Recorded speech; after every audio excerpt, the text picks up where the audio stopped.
السلام عليكم ورحمة الله وبركاته. الحمد لله وكفى وسلام على عباده الذين اصطفى. أما بعد فأعوذ بالله من الشيطان الرجيم. بسم الله الرحمن الرحيم. ويتفكرون في خلق السماوات والأرض ربنا ما خلقت هذا باطلا سبحانك فقنا عذاب النار. وقال النبي صلى الله عليه وسلم إني قد تركت فيكم شيئين لن تضلوا بعدهما كتاب الله وسنتي أو كما قال عليه الصلاة والسلام. দক্ষিণবঙ্গের ঐতিহ্যবাহী বিদ্যাপীঠ আল জামিয়াতুল আরাবিয়া হাদা মুআইনুদ্দিন মাদ্রাসা আব্দুল সামনুদ্দিন কর্তৃক আয়োজিত বাৎসরিক প্রতিযোগিতা সেমিনারের সম্মানিত সভাপতি ন্যায়নিষ্ঠার বিজ্ঞ বিচারক মণ্ডলীর সুদক্ষ পরিচালক ও আমার সামনে উপবিষ্ট আছে বাংলার প্রত্যন্ত অঞ্চল থেকে আগত একবিংশ শতাব্দীর সদ্য সন্তানেরা। সবাইকে জানাই আমার পক্ষ থেকে আন্তরিক মোবারকবাদ। প্রিয় সাথী বন্ধুগণ, আমার বক্তৃতার আলোচ্য বিষয় স্থাপন করা হয়েছে বিজ্ঞানের উৎকর্ষ সাধনে অস্তিত্বের অবদান সম্পর্কে। এই বিষয়ে যতটুকু সম্ভব আলোকপাত করার চেষ্টা করবে ইনশাআল্লাহ। প্রিয় সাথী বন্ধুগণ, অজ্ঞতার পূর্ণতা আর মানব রচিত মতবাদের অন্ধকার থেকে বিশ্ব মানব জাতিকে পরিচিত শিক্ষা ও উন্নত জ্ঞান বিজ্ঞানের আলোকিত পথে নিয়ে আসার জন্যই মহান আল্লাহ সুবহানাহু ওয়া তাআলা বিশ্ব মানব জাতির জন্য দিয়েছেন একমাত্র গ্রহণযোগ্য জীবন ব্যবস্থা ইসলাম। অবতীর্ণ করেছে মহান গ্রন্থ আল কোরআন। এই কোরআনের আলোকে বিশ্ব মানব জাতিকে শিক্ষিত ও সংক্রান্ত করার জন্য সর্বশ্রেষ্ঠ শিক্ষক হিসেবে প্রেরণ করেছিলেন প্রিয় নবী হযরত মুহাম্মদ সাল্লাল্লাহু আলাইহি ওয়াসাল্লামকে। এই মাটির পৃথিবীতে 63 বছরের এক সংক্ষিপ্ত সফর এসে রাসূলুল্লাহ সাল্লাল্লাহু আলাইহি ওয়াসাল্লাম তার উপর অবতীর্ণ কোরআনের আলোকে তৎকালীন অন্তরাচ্ছন্ন আরব সমাজকে এবং তারপর নববর্ষের নিযুক্ত মানব জাতিকে তাকওয়া বর্ধিত শিক্ষা এবং ঐশী জ্ঞানের আলোয় আলোকিত করেছিলেন। বিশ্বের ইতিহাসে সূচনা করেছিলেন এক অবনীত দেশ। প্রিয় সাথী বন্ধুগণ, মুসলিম উম্মাহকে জ্ঞান বিজ্ঞানে এবং এগিয়ে রাখার আন্তরিক প্রচেষ্টা রাসূল সাল্লাল্লাহু আলাইহি ওয়াসাল্লামের আমলের ন্যায় খোলাফায়ে রাশিদার যুগে এবং তারপর 1924 সন পর্যন্ত যথারীতি অব্যাহত ছিল। যদিও খিলাফতের শেষের দিকে রাষ্ট্র কাঠামোর দুর্বলতার কারণে এই ব্যাপারে গুরুত্ব দিতে আগের মতো ছিল না, কিন্তু তারপরও এই দীর্ঘ সময় সারা বিশ্ব জুড়ে অন্যান্য বিষয়গত জ্ঞান বিজ্ঞান আর তথ্য প্রযুক্তির জন্য মুসলিম নেতৃত্ব দিয়েছে। ইতিহাস সাক্ষী মুসলমানরা জ্ঞান বিজ্ঞানের প্রশংসা করেছে। মানবতার জন্য কল্যাণকর একের পর এক নতুন নতুন আবিষ্কার উপহার দিয়েছে সারা বিশ্বকে।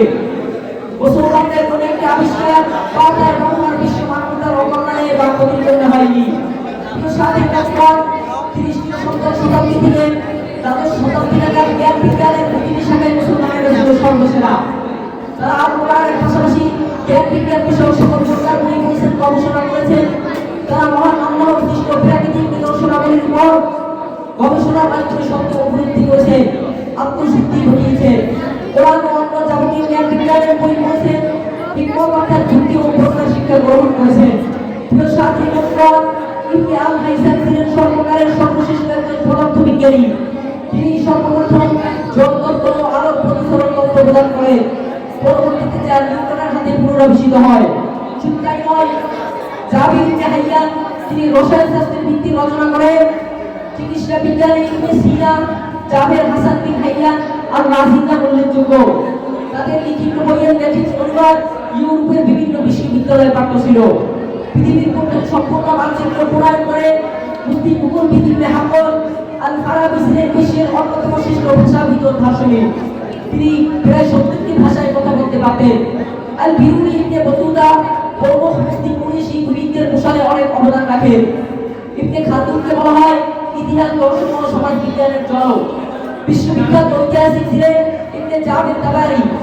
তারিখ আল নুজুল ওয়া আল মুলুক তার এই গ্রন্থটি সারা বিশ্বে রেফারেন্স হিসেবে গঠিত হচ্ছে। তিনি হিন্দি, ইতিহাস, ভূগোল, প্রায় চিকিৎসা বিজ্ঞানের 369 গ্রন্থ রচনা করেন। অতীতে জ্ঞান বিজ্ঞান প্রযুক্তি নয়, ব্যবসা বাণিজ্য, শিল্প কলকারখানাতে ছিল মুসলিমদের গুরুত্বপূর্ণ অবদান। আব্বাসীয় খলিফা মামুন বাগদাদে দারুল হিকমা নামে যে বিজ্ঞান কেন্দ্র গড়ে তুলেছিলেন তাতে সে যুগে প্রায় 7,000 ব্যয় হয়েছিল। ইউরোপের যখন বই ও পাঠাগারে কোনো উন্নত ছিল না, অনেক মুসলিম দেশে তখন প্রচুর বই ও পাঠাগার ছিল। সত্যিকার অর্থে বাগদাদের বাইতুল হিকমা 40 লক্ষ প্রায় 40 লক্ষ হয়েছিল। অপরদিকে মুসলমানদের সময় কেবল এসবিআই প্রতি বছর 70 থেকে 80,000 বই প্রকাশিত হতো। যখন জঙ্গলের প্রাক থেকে কর্মসাধন করত, মানুষদেরকে পুড়িয়ে মারত, মুসলমানরা তখন বাগদাদে আধুনিক হাসপাতাল বানিয়েছিল, মানবতার খবর দিয়েছিল মধুরে। প্রিয় সাথী বন্ধুগণ, আর আজকে আমেরিকার গবেষণা করে যারা গবেষণা করেছেন তাদের মধ্যে উল্লেখযোগ্য সংখ্যক মুসলিম আছেন। আমার জানা মতেই নাসাতেই কয়েকজন বাংলাদেশি বাংলা মুসলিম আছেন। ইউটিউবের অন্যতম প্রতিষ্ঠা জাওয়াত বাংলাদেশি মুসলমান। প্রিয় সাথী বন্ধুগণ, ইউরোপ আমেরিকার ইহুদি খ্রিস্টানরা যা করতে পারেনি, সেই পানি দিয়ে গাড়ি চালানো, বাতাস দিয়ে গাড়ি চালানো, পাথর কুচি পাতা থেকে বিদ্যুৎ তৈরি করে একের পর এক নতুন নতুন আবিষ্কার কিন্তু এই দেশের মুসলমানরাই করে যাচ্ছে। আজ দুঃখজনক বাস্তবতা হলো রাষ্ট্রীয় পৃষ্ঠপোষকতার অভাবে তারা ওখানে চলে যাচ্ছে। কদিন পর আমরা তাদের আর কোনো খোঁজ খবর পাচ্ছি না। প্রিয় সাথী বন্ধুগণ, তাই আমি পরিশেষে বলতে চাই, আজ যদি মুসলমানদের একটি আদর্শিক ইসলামিক রাষ্ট্র ব্যবস্থা থাকতো তাহলে নিঃসন্দেহে জ্ঞান বিজ্ঞানে আরো উন্নতি বেশি হতো। এবং এর চেয়েও বড় কথা হলো নৈতিকভাবে মুসলমানরা আল্লাহর কাছে দায়বদ্ধ থাকার কারণে বিজ্ঞানের সকল আবিষ্কার মানবতার কল্যাণে ব্যয় হতো। তবে যতদিন সেই রকম রাষ্ট্র ব্যবস্থা না আসবে ততদিন পর্যন্ত অন্তত ব্যক্তিগত ও সামাজিকভাবে হলেও আমাদের চেষ্টা চালিয়ে যেতে হবে। আর আধুনিক শিক্ষা ও তথ্য প্রযুক্তির ক্ষেত্রেও আমাদের আরো সামনে অগ্রসর হতে হবে। মহান আল্লাহ সুবহানাহু ওয়া তাআলা আমাদেরকে সেই তৌফিক দান করুন। ওয়া আখিরু দাওয়ানা আলহামদুলিল্লাহি রাব্বিল আলামিন। আসসালামু আলাইকুম ওয়া রাহমাতুল্লাহি ওয়া বারাকাতুহু।